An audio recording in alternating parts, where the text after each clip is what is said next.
बलिया में घर के बंटवारे को लेकर दो भाइयों में खूनी जंग। पिता संग मिलकर बड़े भाई पर लगा गंभीर आरोप, बच्चे समेत 6 घायल। नमस्कार, मैं ज्योतिप्रिया शर्मा और आप देख रहे हैं मेरे साथ भारत मीडिया। उत्तर प्रदेश के बलिया जनपद अंतर्गत उभाम थाना क्षेत्र से इस वक्त की एक और बड़ी और बेहद चिंताजनक खबर सामने आ रही है।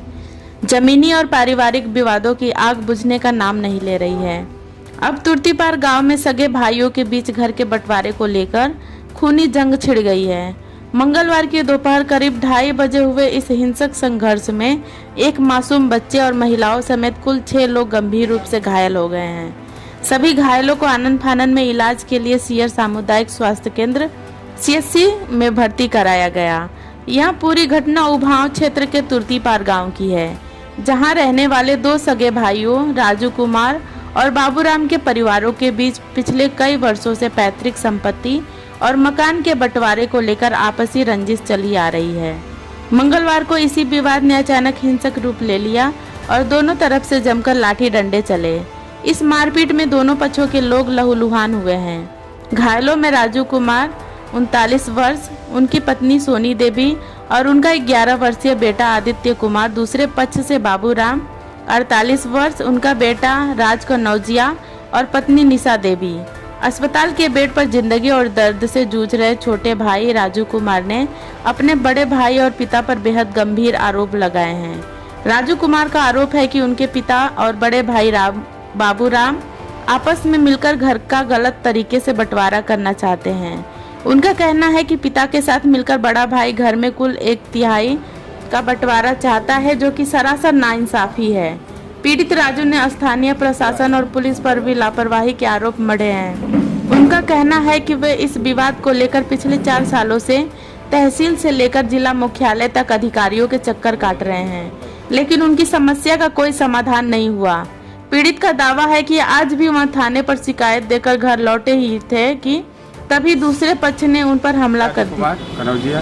पिता का नाम हरिकृष्ण कनौजिया, गांव ग्राम तुर्तीपार। थाना क्या लगता है आपका? थाना उभाव है।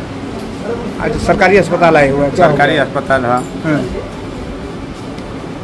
क्या हुआ है? हम लोग थाने पे गए थे। मेरी औरत नहाती है तो ये लोग बार बार झगड़ा करते हैं, मारते हैं। मैं थाने पे आके बोल गया। कौन लोग थे? मेरे भाई है, भाई की लड़का है, लड़की है, औरत है। सब लोग जब नहाती है तो उसे मैं बाहर चला जाए तो मारते हैं, पीटते हैं, झगड़ा करते हैं। तो मैं थाने पे आया था, सुलहनामा लिखाया था 10 जून को। 1/2 का बंटवारा होगा। इन लोग दबाव में जो है कि बंटवारा नहीं किए, बोल रहे हैं कि 1/3 होगा। बाप को रहने के लिए रूम दिया गया है, उसके बदले में हमने खेत भाइयों के बीच में बंटवारे का लेके विवाद हुआ था। विवाद है। खेत भी दिया उनको खाने के लिए। जब तक जिंदा रहेंगे तब तक खेत मैं बोऊंगा नहीं, जोतूंगा नहीं। तब उनके मैं खा रहे हैं तो पूरा खेत मैं छोड़ दिया हूँ, अभी तक बोते खाते हैं। आज जो विवाद हुआ, आज विवाद हुआ, मैं गया था तो ये लोग अंदर गाली दे रहे थे। थाने पर से मैं गया तो गाली दे रहे थे। उसके बाद मैं गया तो ये लोग डंडा रखे थे, लाठी डंडे से हमको मारना चालू किए।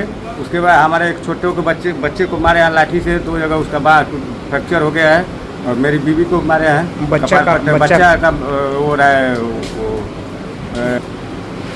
अभी आप क्या चाह रहे हैं? अब हम चाहते हैं कि पिताजी को दिए हैं, पिताजी हमारे झगड़ा लगाते हैं। वो हम बोल रहे हैं कि 1/2 का बंटवारा है, आपको दिया जाए, रूम दिया गया है रहने के लिए।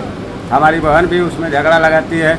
मेरी माँ 2022 में सुलहनामा होता है, इसका 100 ग्राम बाल उखाड़ा गया है। बाल मैं रखा हूँ हेलो। उसके बाद भी सुलहनामा लिखा है, बंटवारा नहीं हुआ। फिर आज भी उखाड़ा। यानी इस बंटवारे को लेके पहले भी झड़प हो चुका है, सुलहनामा लिखा गया। आपको कभी न्याय नहीं मिला थाने से? नहीं मिला, कभी भी। थाने पे क्या आश्वासन मिलता है आपको? आश्वासन मिलता है 1/2 का पर्ची है मेरे पास, उसको ले लो, गवाह में साइन किए हैं, उसको भी देख लीजिए।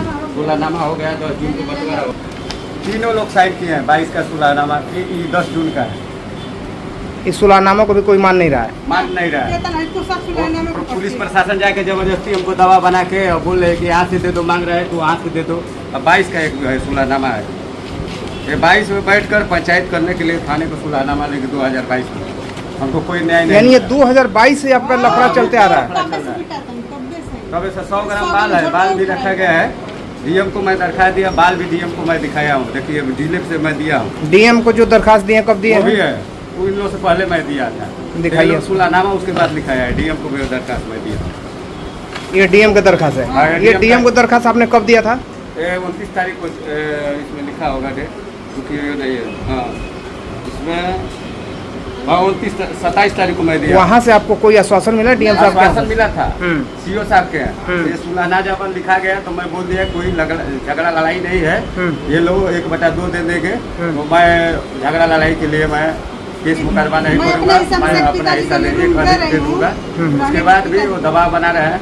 मैं बोल रहा हूँ कि डीएम के आदेश पर भी जो है आपका समस्या का समाधान यहाँ का नहीं हुआ। स्थानीय जो है थाना या तहसील से कुछ नहीं तहसील हो पे पाया? मैं गया नहीं, खाली थाने पे गया। थाने पे मैं यही ये जो बोल रहा हूँ, जमीन है वो डी की जमीन है या खेत की जमीन है? वो हमारे पूर्वज की जमीन, घरौन खेत हाँ। घर की जमीन है, हाँ, पूर्वज की जमीन जो है। डी बोला जाता है, डी अराजी है। डी की जमीन है, उसमें मकान है और खाली जमीन है। हमको 1/2 का मैं हिस्सेदार हूँ। आज इस घटना के बाद आप जो है सूचना किसी को दिए हैं कि हमारे साथ इस तरह की घटना हो गई है? सूचना मैं डायरेक्ट थाने पे आया, मेरे पास हम लोग बीवी बच्चे बस है, हम लोग के पास थाने कोई पर साधन नहीं है। थाने से आपको आज क्या आश्वासन मिला? आश्वासन वही मिला है कि जाइए आप लोग पट्टी करा के आइए, और सही तैयार मैं दे दिया हूँ, लिख के लिखित दे दिए हैं? लिखित दे दिए हैं। उसके बाद जो कार्रवाई होगा। आप बहुत लंबी लड़ाई लड़ स्थानीय ग्रामीणों का भी यही कहना है कि अगर समय रहते पुलिस और राजस्व विभाग की टीम ने भाई भाई के इस पारिवारिक विवाद को गंभीरता से लेकर सुलझा दिया होता तो आज एक ही परिवार के लोग इस तरह लहूलुहान न होते और न ही एक 11 साल का मासूम बच्चा इस खूनी खेल का शिकार बनता। फिलहाल CHC में डॉक्टरों की टीम सभी घायलों का इलाज कर रही है और पुलिस मामले की छानबीन में जुट गई है। इस पूरे मामले पर दूसरे पक्ष के बड़े भाई बाबूराम का क्या कहना है, आइए उन्हें भी सुनते हैं और फिर आप इस पूरी व्यवस्था और घटना पर अपनी प्रतिक्रिया नीचे कमेंट बॉक्स में जरूर दर्ज करें। आप घायल हुए हैं ना? आप अपना बताइए, वो बताएंगे। नाम बताइए पहले। अरे तो आप बताएंगे ना कि हमें यहाँ चोट लगा, कैसे लगा, ये बता दो।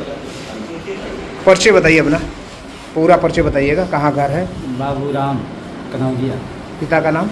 हरिकृष्ण कनौजिया, गांव? तुलसीपार, थाना? गाँव जनपद बलिया। जी। आज सरकारी अस्पताल आए हुए हैं, जी। क्या हो गया आपके साथ? अरे हम लोग बैठे थे, पिताजी के पास मैं बैठा था, मेरी घरवाली दरवाजे पर बैठी थी, वो आया मेरी घरवाली को मारने लगा। कौन लोग थे? वो मेरा भाई था, छोटा राजू कनौजिया। राजू का? हाँ, मारने लगा, मैं गया, मेरे को भी मारने लगा। आप बड़े भाई हैं? जी। कै लोग हैं आप लोग? हम लोग पूरा परिवार। नहीं, आज कितने आज लोग घायल हुए हैं? घायल हम लोग 3 आदमी हुए हैं। कौन कौन है, उनका नाम बता दीजिए। एक मेरा लड़का है, उसका नाम है जो है कि ये राज कनौजिया। उसकी उम्र कितनी होगी? इसकी उम्र है 11 साल। और दूसरा? दूसरा घरवाली है मेरी। उनका क्या नाम है? उनका निशा देवी। उम्र कितना होगा? उनका उम्र 45। ये घटना कब हुआ? ये घटना करीब 2:30 बजे। घटना 2:30 बजे के आसपास हुई है। आपने किसी को सूचित किया घटना होने के बाद? किसी को सूचना दिया ये घटना होने के बाद? सूचना नहीं दिया, थाने पर आया। थाने पर आए थे, क्या आश्वासन मिला थाने से आपको? थाने से आश्वासन मिला कि एप्लीकेशन दिए, तो आश्वासन मिला कि जाइए मेडिकल अपना जैसे पट्टी इलाज करवा के आइए। इलाज पहले करवा कर आइए। आप एप्लीकेशन वहाँ दे दिए हैं? जी। कार्रवाई चाहते हैं जो जी। घटना घटित हुई? हाँ, जो घटना घटी। नाम बताइए अपना। आज अस्पताल आई हुई हैं, क्या हो गया आपके साथ? हाँ, का भइल ला? कैसे ही चोट लग गई? मारले वाला के मार दिया? देवरानी काहे मार दिया? कुछ भइल ला? ये अपने में पहले तो ये गिरला पुरानी रंजिश। पुरानी आई अपने में बाप बेटा बुढ़ऊ बतियावत रहा नाती से, और घर में घुस के मारे लगला। देवा कितना जना रहा जा तुम? हमने के 3 आदमी रहनी है जब होती। तीनों आदमी घायल हो गए बेटे। हाँ, 3 आदमी घायल। क्षेत्र की ऐसी ही तमाम जमीनी और सटीक खबरों के लिए बने रहिए भारत मीडिया के साथ। हमारे वीडियो को YouTube पर सब्सक्राइब और Facebook पर फॉलो करना न भूलें। वीडियो को लाइक और शेयर जरूर करें। धन्यवाद।